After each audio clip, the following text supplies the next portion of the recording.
Hare Krishna, welcome to your channel the way of law. आज हम लोग कॉज ऑफ एक्शन के बारे में पढ़ेंगे। अब मैं एक बात बता देती हूँ, वह नॉर्मली मैं पीपीटीज प्रोवाइड करती हूँ, लेकिन कुछ इशू की वजह से हम पीपीटी नहीं प्रोवाइड कर पा रहे। तो पढ़ाई तो चलनी चाहिए ना, राइट? तो हम कुछ टाइम ऐसे पढ़ेंगे और फ्यूचर में मैं पीपीटीज अवेलेबल करवा दूँगी, ठीक है? तो सबसे पहले इंट्रोडक्शन से शुरू करते हैं। ये बहुत इंपॉर्टेंट टर्म है, मैं आपको पहले ही बता देती हूँ। मतलब जो सीपीसी का जो बेस बनता है ना, उस बेस में अगर कुछ टर्म्स की बात करी जाए जो कि बहुत इंपॉर्टेंट है, उसमें से कॉज ऑफ एक्शन है। मतलब सूट फाइल करने का क्या रीज़न है, उसकी बात करता है कॉज ऑफ एक्शन। अभी आपको समझ आएगा। बहुत कहानियां बनती है कि कॉज ऑफ एक्शन है क्या। अब इस वीडियो में मैं पूरा शेयर करती हूँ, समझ आ जाएगा। तो इंट्रोडक्शन से शुरू करते हैं। देखो, मैंने इस नोट को ऐसा बनाया ना कि आप आंसर भी लिख सकोगे। कंसेप्ट तो समझ आए, लेकिन अगर कॉज ऑफ एक्शन के ऊपर क्वेश्चन आ जाता है तो आप क्या लिखोगे। तो सबसे पहले इंट्रोडक्शन में ये चीज़ लिखी जा सकती है। मैं इसे समझाती हूँ। देखो, पूरी जो हमारी सीपीसी है सूट के अराउंड रिवॉल्व करती है कि नहीं? है ना? कि जो सूट है, सूट फाइल होगा, क्या प्रोसीजर फॉलो होना है, इसके अराउंड रिवॉल्व करती है। तो सबसे पहले हम उसी की रिक्वायरमेंट्स देखते हैं। तो सूट फाइल करने के लिए क्या क्या ज़रूरी चीज़ है। सबसे पहली चीज़, अपोजिंग पार्टीज, दो पार्टीज होगी, एक होगा प्लेंटिफ, एक होगा डिफेंडेंट। दूसरा होता है कि डिस्प्यूट का सब्जेक्ट मैटर होना चाहिए। और तीसरा, कॉज ऑफ एक्शन। अब सब्जेक्ट मैटर और कॉज ऑफ एक्शन क्या होता है? कॉज ऑफ एक्शन तो हम इस वीडियो में ही पढ़ेंगे, तो अभी नहीं बताऊंगे। सब्जेक्ट मैटर क्या होता है, मैं आपको एक एग्जाम्पल से बताती हूँ। समझने की प्लीज़ पूरी पूरी कोशिश करना, ठीक है? ये सीपीसी में कोई एक ऐसा टॉपिक नहीं है जिसे अकेले पढ़ाया जा सकता है। हर एक टॉपिक में दूसरे दूसरे टॉपिक जुड़े रहते हैं, ठीक है? तो ही आपकी ये बिट्स में जो आपको इन्फॉर्मेशन मिल रही है, यही जब कंबाइन होगा तो आपकी पूरी इन्फॉर्मेशन बनेगी, राइट? अब मैं कोई ज्ञान नहीं दूंगी इससे रिलेटेड, अब टॉपिक की बात करते हैं। सब्जेक्ट मैटर क्या होता है, मान लो एक एग्जांपल देती हूँ। हस्बैंड और वाइफ है, ठीक है? क्या होता है कि जो है वाइफ मेंटेनेंस मांग रही है। तो हस्बैंड कह रहा है कि ये जो हमारी मैरिज थी वो वैलिड थी ही नहीं। तो यहाँ पे ये जो केस है, मेंटेनेंस तो बाद में होगा। सबसे पहले ये देखा, मेंटेनेंस जो है पूरे इस बात पे डिपेंड करता है कि भाई शादी हुई थी या नहीं थी, नहीं हुई थी। जो वाइफ है वो लीगली वेडेड वाइफ है या नहीं है, राइट? अगर वाइफ लीगली वेडेड वाइफ होती है तो मेंटेनेंस मिलेगा, लीगली वेडेड वाइफ नहीं होती है तो मेंटेनेंस नहीं मिलेगा। तो यहाँ पे सब्जेक्ट मैटर क्या है कि वाइफ जो है वो लीगली वेडेड वाइफ है या नहीं है, ठीक है? इसे बोलते हैं सब्जेक्ट मैटर। समझ आ गया? और जैसे कोई प्रॉपर्टी है तो प्रॉपर्टी हो जाएगा। मतलब ये तो हर सूट का अपना अपना डिपेंड करेगा ना कि सब्जेक्ट मैटर क्या होता है। समझ आ गया है ना? नहीं समझ आया तो भी पूछना, है ना? दोबारा रिपीट करके भी सुन सकते हो। फिर अगली चीज क्या है, कॉज ऑफ एक्शन, जो कि हम पढ़ेंगे। तो मैंने इस वजह से पहले इंट्रोडक्शन में बता दिया था। और सबसे इंपॉर्टेंट चीज, रिलीफ। अब ये पूरी सीपीसी पढ़ लो और रिलीफ ही ना मिले तो क्या फायदा पढ़ने का? कुछ फायदा नहीं है पढ़ने का। तो रिलीफ तो बहुत इंपॉर्टेंट है। हम सीपीसी में जो वर्ड है रेमेडी वगैरह ये सब नहीं यूज करते, हम लोग क्या यूज करते हैं? रिलीफ, ठीक है? अपने सॉरी, ज्ञान नहीं दूंगे, आगे चलते हैं। तो अब मैं एकदम आसान भाषा में इसका मतलब बताऊं, कॉज ऑफ एक्शन क्या है। देखो, सबका ना दिमाग अलग अलग काम करता है। किसी को कुछ बात क्लिक कर जाते हैं, किसी को कुछ बात क्लिक कर जाते हैं। लेकिन ये जो मैं दो एसेंशियल्स बताऊंगी ना, ये सबको समझ आ जाएगा। उसके बाद हम पर्टिकुलर माइंड के हिसाब से काम करेंगे, ठीक है? तो देखो, कॉज ऑफ एक्शन किसे कहते हैं। अभी मान लो ये आपको जो हाईलाइट वाली चीजें दिख रही है, इन्हीं पे बस गौर करना है, ठीक है? किसी तरीके का एक इंसान का लीगल राइट होना चाहिए, है ना? और वो लीगल राइट वायलेट हो गया, बस यही होता है हमारा cause of action. Legal right है, लीगल राइट वायलेट हो गया। Please repeat it after me. क्या है? किसी पर्सन का लीगल राइट है और वो लीगल राइट वायलेट हो गया है, तो क्या हो गया हमारा? Cause of action. अब ऐसे कैसे? एग्जाम्पल देती हूँ। सपोज अब आप क्या करते हो, किसी कोचिंग इंस्टीट्यूट में पैसा देते हो, ठीक है? आपको किसी चीज़ की प्रिपरेशन करनी है, आप जो है पैसा दे देते हो, ठीक है? कुछ लाख 1.5 लाख रुपए फीस रहती है। आप जो रहते हैं लाख लाख 1.5 लाख रुपए दे देते हैं। अब वो आपको स्टडी मटेरियल प्रोवाइड करने वाले थे, अब आपको स्टडी मटेरियल नहीं प्रोवाइड करते। अब आपका और कोचिंग इंस्टीट्यूट के बीच का कॉन्ट्रैक्ट हुआ था। अब क्या हो गया? Breach of contract. मतलब आपका यहाँ पे राइट था कि वो जो बुक्स आपको मिले मिले, है ना? आपने जब पैसा दे दिया तो अब आपका राइट है ना कि वो बुक्स आपको, मतलब जो मटेरियल है, स्टडी मटेरियल मिले, है ना? तो वो आपका लीगल राइट है। और कोचिंग इंस्टीट्यूट वाले ने आपको मटेरियल नहीं दिया तो आपके लीगल राइट का वायलेशन हुआ, तो आपका कॉज ऑफ एक्शन अराइज हो गया। बस, बहुत सिंपल है।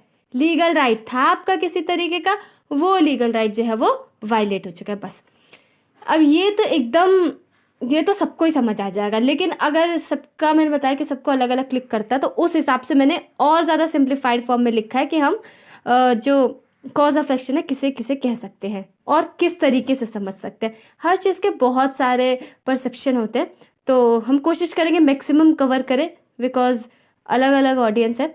तो सबसे पहली चीज़, सूट इंस्टीट्यूट करने के लिए सबसे पहली चीज क्या होनी चाहिए? Cause of action. तो ये लिखा गया antecedent to the institution of suit. ये कॉज ऑफ एक्शन वो ग्राउंड है जिसके ऊपर आप सिविल सूट फाइल कर सकते हो, ठीक है।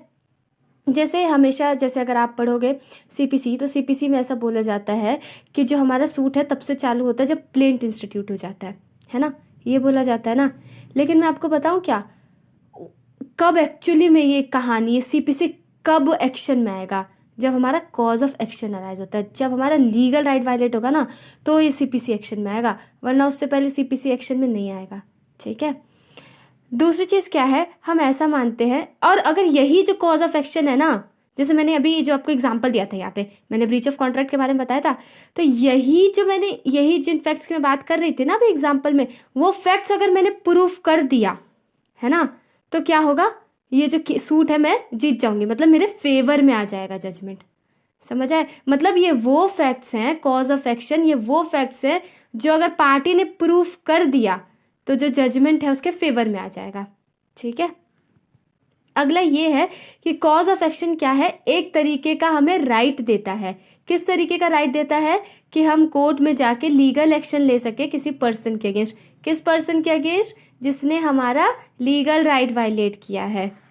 तो साफ साफ अक्षरों में कहूँ तो यही है कि जो हमारी नींव है, जो पूरा ये जो सिविल सूट चल रहा है, पूरा सिविल सूट चला है, ठीक है, अलग अलग प्रोसीजर फॉलो करना है, इस कोर्ट की जुरिडिक्शन में जाना है, ये करना है, वो करना है, तो उसकी जड़ क्या है? हमारा कॉज ऑफ एक्शन। क्लियर? अब हम लोग बात करेंगे कि कॉज ऑफ एक्शन पे इतना गौर देने वाली बात क्या है, इसकी आखिर में इंपॉर्टेंस क्या है। तो इसके लिए आपको ऑर्डर 7 रूल 11 का सब रूल ए देखोगे तो आपको ये पता चलेगा कि जो आप प्लेन देते हो, जैसे मैंने अभी आपको बताया था कि सूट कब इंस्टीट्यूट होता है, तब इंस्टीट्यूट होता है जब प्लेन फाइल किया जाता है, राइट। तो ये जो प्लेन फाइल किया जा रहा है ना, अगर उसके अंदर कॉज ऑफ एक्शन है ही नहीं तो प्लेंट रिजेक्ट कर दिया जाएगा। मतलब कोर्ट ये देखेगी कि आपका किसी तरीके का लीगल राइट वायलेट ही नहीं हुआ, तो किस बात के सूट क्यों आए हो? कोई नीड ही नहीं है। तो ये सबसे इंपॉर्टेंट चीज़ ये है कि अगर आपने कॉज ऑफ एक्शन अपने प्लेंट में नहीं फाइल किया है तो आपका जो प्लेंट है रिजेक्ट हो जाएगा। और रिजेक्ट होना तो सही भी बात है, मतलब जब कुछ है ही नहीं तो आप कैसे कोर्ट आ गए, राइट।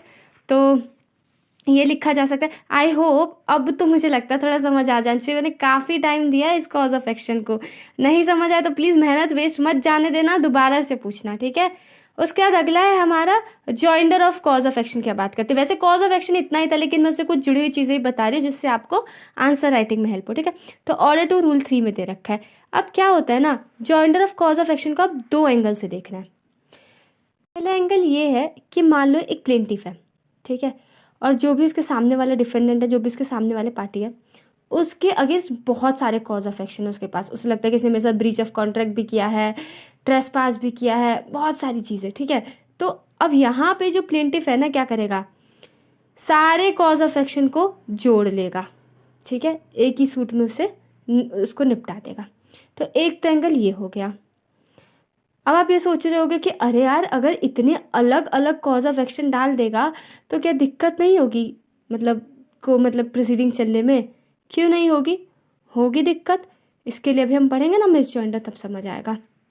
दूसरा एंगल ये है जॉइंडर का, मान लो बहुत सारे प्लेंटिफ्स हैं, ठीक है, बहुत सारे लोग हैं जिनका सेम ही तरीके का कॉज ऑफ एक्शन है। अब जैसे क्या होता है कि एक इंसान है, ठीक है, उसने क्या किया, 10 लोग थे, ठीक है, उन लोग को ज़मीन देता है। अब जब घर देता है मान लो, ठीक है, उन सबके घरों में कोई ना कोई तरीके की दिक्कत आ गई है, तो अब ये सारे लोग मिलके क्या हो जाएंगे, प्लेंटिफ और डिफेंडेंट के अगेंस्ट जो है ये लोग मिलके सूट फाइल करेंगे। तो इसे भी हम लोग joinder of cause of action बोलते हैं। तो 2 एंगल हो गया हमारा। एक में तो प्लेंटिफ बहुत सारे कॉज ऑफ एक्शन जोड़ दे रहा था, अलग अलग कॉज ऑफ एक्शन, और इसमें क्या है, इसमें प्लेंटिफ्स हो गया, उसमें कौन था, उसमें एक ही प्लेंटिफ था। और डिफेंडेंट तो एक भी हो सकता है और कई सारे भी हो सकते हैं। अब जैसे मैंने आपको एक बात बताई थी कि अगर मान लो बहुत सारे कॉज ऑफ एक्शन, जैसे पहला वाला जब मैंने आपको सिचुएशन बताया था, तो मान लो अगर कोर्ट को ऐसा लगता है कि ये अगर साथ में मिल जाएंगे तो काफ़ी इनकन्वीनियंस होगा, लगता है कि प्रोसीडिंग में डिले होगा, तो कोर्ट कहेगा कि इसका अलग अलग ट्रायल किया जाए। ठीक है, ऑर्डर 2 रूल 6 में दे रखा है। अब joinder of cause of action allow क्यों किया जाता है? देखो, जब भी कोई सिविल सूट चलता है तो दिमाग में कुछ प्रिंसिपल्स को बिठा कर ही रखना। उसमें से एक प्रिंसिपल ये है ना, कोर्ट ये चाहती है ना कि सूट्स बढ़े ना, मल्टीप्लाई ना हो, मल्टीप्लिसिटी ऑफ सूट्स ना हो, वहीं पे निपटारा हो जाए। ठीक है, एक ही बार में निपटारा हो जाए। अब 10 बार कोई थोड़ी देर करेगा। देखो, पार्टीज के लिए भी तो कितनी बेकार चीज़ है, बेचारे बार बार परेशान होंगे, है ना। सोचो, जो बेचारे जिसको रेमेडी चाहिए होगी, इतनी बार रिलीफ चाहिए होगा, वो बार बार इतनी बार परेशान होगा। तो इस वजह से जो कोर्ट है इस बात का ध्यान रखती है, यही रीज़न है। ठीक है, इस प्रिंसिपल का ध्यान रखना। अब मिस जॉइंडर के बारे में बात करें तो अगर मान लो बहुत सारे कॉज ऑफ एक्शन को एक ही साथ मिला के एक ही सूट में फाइल कर दिया गया है, लेकिन कोर्ट को लगता है कि कोई कॉमन क्वेश्चन ऑफ फैक्ट या फिर लॉ है ही नहीं, तो ऐसा सिचुएशन में जो पार्टीज हैं, अगर उन्हें ऑब्जेक्शन रेज करना है तो तुरंत रेज करे, मतलब जैसे ही पता चलता है तुरंत रेज करना है, ASAP। ठीक है, जितनी जल्दी पॉसिबल हो पाए। और नहीं करती है तो ऐसा कोर्ट मानते हैं कि पार्टी ने अपने राइट को वेव कर दिया है, कि चलो कोई बात नहीं, हमें कोई दिक्कत ही नहीं है। ठीक है, अब जो हमारी लास्ट चीज़ है वो ये है कि अगर मान लो कई सारे कॉज ऑफ एक्शन है, ठीक है, एक ही सूट है तो बहुत सारे कॉज ऑफ एक्शन है, तो कोशिश ये करनी चाहिए कि जितने भी कॉज ऑफ एक्शन है, ठीक है, जितने भी सेपरेट और डिस्टिंक्ट ग्राउंड्स हैं, उन सबको हम एकदम सेपरेटली और डिस्टिंक्टली लिखें, जिससे कि कोर्ट को क्लियरली दिखे। तो ये हो गया हमारा कॉज ऑफ एक्शन। अगर किसी तरीके का डाउट है प्लीज़ प्लीज़ बताना, अगर आपको लगता है मैं मदद कर सकती हूँ, मैं बिल्कुल करूँगी। अब कुछ केस लॉज देख लेते हैं तो आपकी आंसर राइटिंग और ज़्यादा ईजी हो जाएगी। तो पहले केस में कॉज ऑफ एक्शन का मतलब सुप्रीम कोर्ट ने ये कहा कि ये है कि मतलब ये ऐसे फैक्ट्स हैं, ठीक है, जिससे कि कोर्ट इस बात से जस्टिफाई होता है कि हाँ, इस पर्सन के पास राइट है कि वो जजमेंट सीक कर सकता है कोर्ट से। ठीक है, मतलब अपने मामले को कोर्ट में ला सकता है, कोर्ट जो है इसके मामले को सुनेगी अगर कॉज ऑफ एक्शन है तो।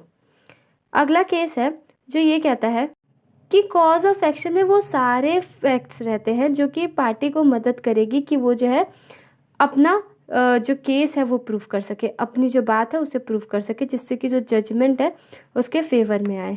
लास्ट वाले केस में तो साफ साफ ये कह दिया गया है कि कॉज ऑफ एक्शन ये चीज़ है जिससे कि जो पार्टी है वो मतलब वो फैक्ट्स हैं कॉज ऑफ एक्शन कि अगर जिसे पार्टी प्रूव कर दे तो वो तो सूट में जीत ही गई है। ठीक है, तो जो भी प्लेंट जिसके अंदर कॉज ऑफ एक्शन नहीं डिस्क्लोज हो रहा है तो उस प्लेंट को रिजेक्ट कर दिया जाता है। Hare Krishna, thank you for watching this video. If this any doubt obviously mention the comment box, किसी तरीके का फीडबैक है या एनीथिंग, आप प्लीज़ मुझे बताओ, मुझे कम्युनिकेट करो, because it's very very valuable for me. आप सब लोग बहुत सिग्निफिकेंट हो। जब आप मेहनत कर रहे ये मत सोचो आप सिर्फ अपने लिए कर रहे हो, आप इसलिए भी मेहनत कर रहे हो कि आप इस प्रोफेशन को ग्लोरीफाई कर सको इस सोसाइटी में। हरे कृष्णा।